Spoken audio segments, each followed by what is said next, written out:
Hello viewers, সবাই কেমন আছেন? আশা করি সবাই ভালোই আছেন। আমি নাহিদ পালোয়ান আজকে যে টিউটোরিয়ালটি নিয়ে হাজির হলাম তা হলো কিভাবে এমএস এক্সেল এর মাধ্যমে আমরা ডাটা এন্ট্রি করব। টিউটোরিয়াল শুরু করার আগে এখন পর্যন্ত যারা আমার চ্যানেলটি সাবস্ক্রাইব করেননি এখনই তারা আমার চ্যানেলটি সাবস্ক্রাইব করে নিন, আর যারা করেছেন তাদের মোস্ট ওয়েলকাম। সাবস্ক্রাইব করার পর পাশে থাকা বেল আইকন ক্লিক করতে ভুলবেন না। তো বন্ধুরা, চলেন বেশি দেরি না করে টিউটোরিয়াল শুরু করা যাক।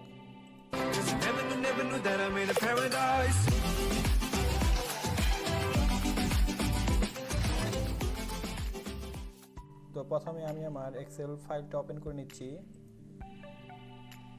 এক্সেল ফাইলটা ওপেন করার পর আমার কিছু কাজ করতে হবে।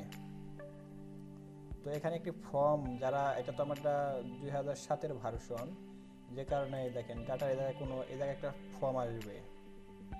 যারা আরও লেটেস্ট ভার্সন ইউজ করতেছেন তাদের এই জায়গায় একটা ফর্ম আসবে। এই ফর্মটা প্রথমত থাকবে না, তো এটাকে এই জায়গায় আনতে হবে। সেজন্য আমাকে কী করতে হবে, আমাকে যেহেতু এটা 2007-এর ভার্সন, তো এখানে দেখেন আমার নিচে দেখেন এক্সেল অপশন নামে একটি অপশন আছে।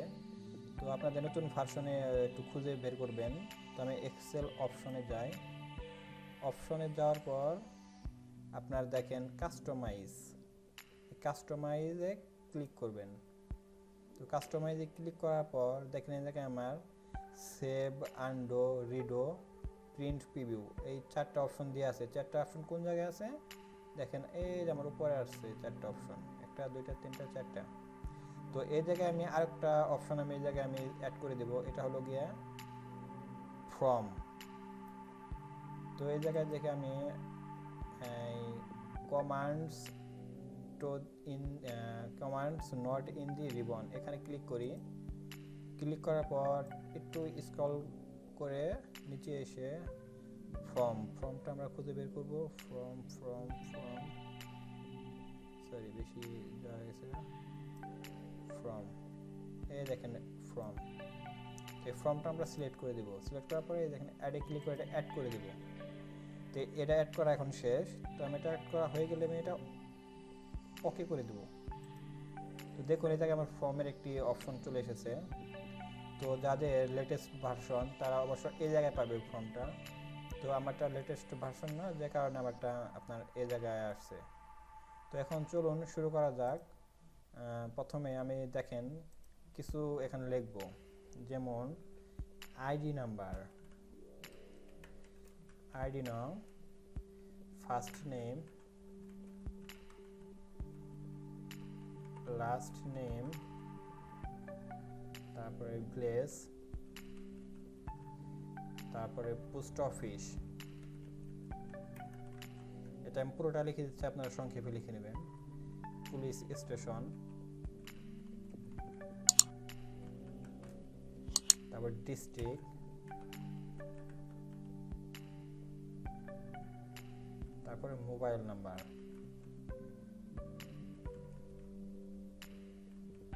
ফোন দিয়ে দেই, ফোন জাস্ট এটুকু লিখে নিলাম। আপনাদের যে যে যা যা লেখার প্রয়োজন এটা লিখে নেবেন। এটা হলো আমাদের হেডিং। তো এটাকে আমি ঠিক করে নিই, একটু বড় করে দিই। হ্যাঁ, এগুলোকে আমি একটু বড় করে দেই।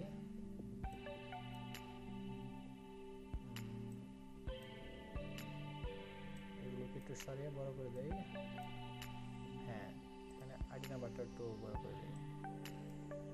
ব্যাস হয়ে গেল। এখন আমাদের এটার কাজ। তো এটাকে আমি একটু বর্ডার করে দিব এবং কি অ্যালাইনমেন্ট সেন্টার করে দেব। তো অ্যালাইনমেন্ট আমি এই জায়গায় ক্লিক করে সেন্টার করে দিলাম এবং এটাকে একটা বর্ডার দিয়ে দেবো। এখানে বর্ডারে ক্লিক করে অল বর্ডার। তো অল বর্ডার দেওয়ার পর এটাকে আমি একটা কালার দেবো, নিচে একটা কালার, একটা ফিল কালার করে দেবো। ফিল কালার জন্য দেখেন এটাকে ফিল কালার। তো এখানে যে আমি দেখেন এই গ্রিন করে দিলাম। তো গ্রিন করে দেওয়ার পর টেক্সটটা একটু কালো দেখা যাচ্ছে, এটাকে আমি আপনার একটু হোয়াইট করে দেব। এটাকে হোয়াইট, টেক্সটটা হোয়াইট করে দেবো, এখান থেকে টেক্সট দিয়ে না দেন হোয়াইট, এটাকে বোল্ড করে দেবো, বোল্ড, এখন সুন্দর দেখা যাচ্ছে, বাস সুন্দর দেখা যাচ্ছে। তো এখন আমি এটার কাজ করব, এটার উপরে আমি আরেকটা লিখে দিই, কলাম সেট করে দিই, এটাকে পুরোটা ধরে মার্জিন সেন্টার করে দিলাম, তারপর এখানে লিখব কন্টাক্ট ইনফরমেশন। আপনারা আপনাদের যা দরকার ওটা দিয়ে দিবেন, ওইভাবে করবেন, কোনো সমস্যা নাই। তো এটাকে আমি একটু ফন্ট সাইজটা একটু বড় করে বোল্ড করে দেব, বাস আমাদের হেডিংটা শেষ। এখন আমি এটাকে সেভ করে দেব। সেভ করার জন্য কন্ট্রোল এস ক্লিক করবেন। এখন তো যেহেতু এটা সেভ করা হয়নি, যে কারণে আমার কাছে এখানে আপনার সেভ করার যে এটা বক্স এটা আসছে, তো আমি ডেস্কটপ সেভ করেছি। এখন ডেস্কটপটা সিলেক্ট করে এটাকে আমি লিখে দেই ইনফো শিট, সেভে ক্লিক করে দেই, বাস এটা আমার সেভ হয়ে গেল। এরপরে কন্ট্রোল এস চাপ দিলে ওটা চাপে না, অটোমেটিকলি সেভ হয়ে যাবে। তো এখন আমি এই দেখেন আইডি নাম্বার, এই আইডি নাম্বার থেকে ধরে এই ফোন নাম্বার পর্যন্ত সিলেক্ট করে দেব। সিলেক্ট করার পর এই দেখেন এই যে ফর্মটা আমি কাজ করে এই জায়গায় এনে রেখেছি, এই ফর্মে আমি ক্লিক করব। আর যারা, এটা তো আমার লেটেস্ট ভার্সন না, যাদের লেটেস্ট ভার্সন তাদের ডাটার মধ্যে এই ফর্মটা পাওয়া যাবে, কিন্তু আনতে হবে ওইভাবেই। তো এই ডাটার মধ্যে পাওয়া যাবে এই জায়গায়, তো আমারটা এই জায়গায় পাওয়া যাচ্ছে, যে কারণে আমি এই জায়গায় এটা সিলেক্ট করার পর এই ফর্মের উপর ক্লিক করব। দেখেন এরকম একটা পপ আপ মেসেজ আসবে, তো এটাকে ওকে করে দেব। দেখেন এখন একটু খেয়াল করেন, এখানে দেখেন আমার আইডি নাম্বার চলে এসেছে, first name, last name, village, post office, police station, district, phone number. তো এখন দেখেন এখানে আমি আইডি নাম্বার, ধরেন আইডি নাম্বার 101, তারপর এখানে first name Ali, last time Akbar, village আপনাকে একটা দিয়ে দিচ্ছি, এটা হলেই হতে পারে, যেমন ধরেন Chanduliya, post office Bahariya, police station Dhamrai, district Dhaka, আর ফোন নাম্বার দিয়ে দিচ্ছি 017, তারপর আমি একটা দিয়ে দিচ্ছি, আপনারা জাস্ট দেখানোর জন্য দিয়ে দিলাম। এখন একটু করার পরে ইন্টারফেস করে দিবেন, দেখেন অটোমেটিক্যালি এই জায়গায় চলে আসছে। তো এই দেখেন এই জায়গায় কিছু জিরো চলে আসছে, তো এটা চলে আসার কিছু কারণ আছে, তো এটা আমি ঠিক করে দেবো কীভাবে। এটা উপরের দিকে নিয়ে এই 0 দিয়ে দিচ্ছে না, তো এই 0 দিয়ে নেই, এরকম আসছে। তো আমি একটা দিয়ে দেই 01 x, দেখেন এখন ঠিক হয়ে গেছে x দিয়ে। তো আপনারা আপনাদের সংখ্যা দিলে পরে ঠিক হয়ে যাবে।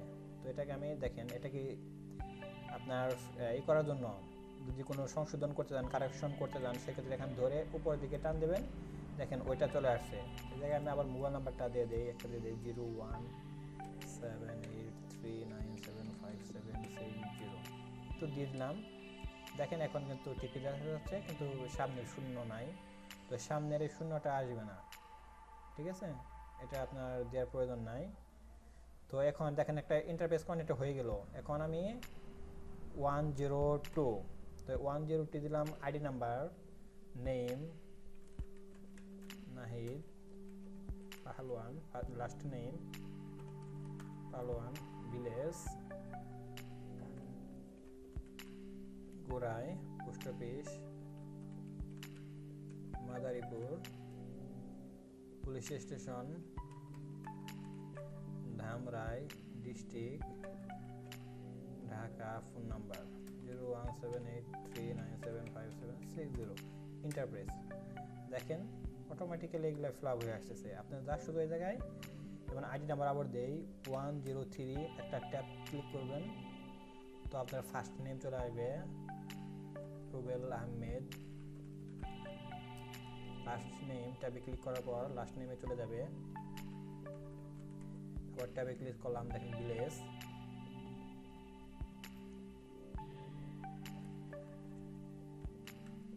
তারপরে দেখেন পোস্ট অফিস, তারপরে দেখেন পুলিশ স্টেশন, তারপর ডিস্ট্রিক্ট, তারপরে ফোন 01783975760। তো জাস্ট এন্টার, এগুলো অটোমেটিক্যালি আপনার ফ্লাগ হয়ে আসবে। তো এখানে আমি এটা ক্লোজ করে দিই, আপনার যত খুশি তত করবেন, কোনো সমস্যা নেই। তো আমি এখানে ধরে সরি এই উপরে এইভাবে যখন তীর চিহ্ন আসবে তো এটাকে ধরে এটুকু মার্ক করে দিলাম। মার্ক করে দেওয়ার পর আমি এটাকে এই সাইড করে দিব, লেফট সাইড। তো আমি লেফট সাইডে ক্লিক করলাম, দেখেন উপরে কিন্তু হেডিং ড্যাশ সহ কিন্তু আপনার লেফট সাইড হয়ে গেছে। তো আমি জাস্ট এটুকু লেফট সাইড করবো, কিন্তু আমি পুরোটা করে ফেলছি, কোনো সমস্যা নাই। আমি জাস্ট এখান থেকে ধরে এই দুই ঘর সিলেক্ট করে দিলাম, এটাকে সেন্টার করে দিলাম, সুন্দর হয়ে গেল। এখন একদম আর কিচ্ছু করা লাগবে না, এরকমভাবে আপনার যত খুশি তত করবেন। তো দেখুন আমরা কিন্তু এটুকু করে আমি কন্ট্রোল এস দিয়ে এটা সেভ করে দিলাম। তো আমি এটাকে আবার ফ্লাপ করবো, আপনি চাইলে এভাবে করতে পারেন, কিন্তু এভাবে যাওয়ার পর এখানে ক্লিক ধরেন, এখানে ক্লিক করলেন, ক্লিক করার পর এই যে ফর্মে ক্লিক করবেন, দেখেন এখানে কিন্তু 101, তার মানে এই 101-এর ফর্ম্যাটে রয়েছে। তো এটা এখান থেকে ধরে টান দিয়ে একদম নিচে দিয়ে দিবেন, দেখেন নিচের ঘরটা একদম ফাঁকা। তো এখানে দেখেন 103 আছে, এখানে আমি 104 দেই, 104 ট্যাব। এখানে ফার্স্ট নেম যেমন আব্দুল আলিম, আব্দুলটা হচ্ছে ফার্স্ট নেম, লাস্ট নেম হচ্ছে আলিম। ট্যাবে ক্লিক করে নিচে আসি, ব্লেস, তারপর post office, Geramara, police station, Mirzapur district, Tangail, phone number, just enter press. দেখেন অটোমেটিক্যালি কিন্তু নিচে চলে আসছে। আর যদি কোনোটা কারেকশন করতে চান তো আপনি দেখেন কত নাম্বার করবেন, এখানে আপনার অটোমেটিক্যালি ওই নাম্বারে যাওয়ার পর এখানে কারেকশন করবেন। যেমন আমি এখানে নাহিদ পালন আছে, এখানে আমি নাহিদ হুসাইন দিয়ে দেই, ইন্টারপ্রেস। দেখেন এখানে পালনের জায়গায় হুসাইন হয়ে গেছে। এখন এখানে কয়টা আছে নাম্বার দেখেও বুঝতে পারবেন, কিংবা এই দেখেন এখানে লেখা আছে 1 of 4, মানে আপনার 4টা ডাটা এন্ট্রি হয়েছে এই ফাইলের মধ্যে। তো ভিউয়ার্স, আজকে আমরা এই পর্যন্তই। কিভাবে আপনি যত খুশি তত ডাটা আপনি ইনপুট করতে পারবেন, কোনো সমস্যা নাই। এই পদ্ধতিটা ভালো করে আপনারা, এটা তো আসলে তেমন কষ্টের কোনো কিছু না, কোনো সূত্র নাই খুব একটা, একদম সিম্পলি। আশা করি সবাই পারবেন। আর আমার টিউটোরিয়ালটা যদি ভালো লাগে অবশ্যই একটা লাইক দিবেন, শেয়ার করবেন, সাবস্ক্রাইব করবেন, সাথে বেল আইকনে ক্লিক করে রাখবেন আমার পরবর্তী সকল টিউটোরিয়াল পাওয়ার জন্য। তো সবাইকে আমার ভিডিওটি দেখার জন্য ধন্যবাদ। আশা করি আমার পরবর্তী ভিডিওটির জন্য অপেক্ষা করবেন। সবাইকে ধন্যবাদ।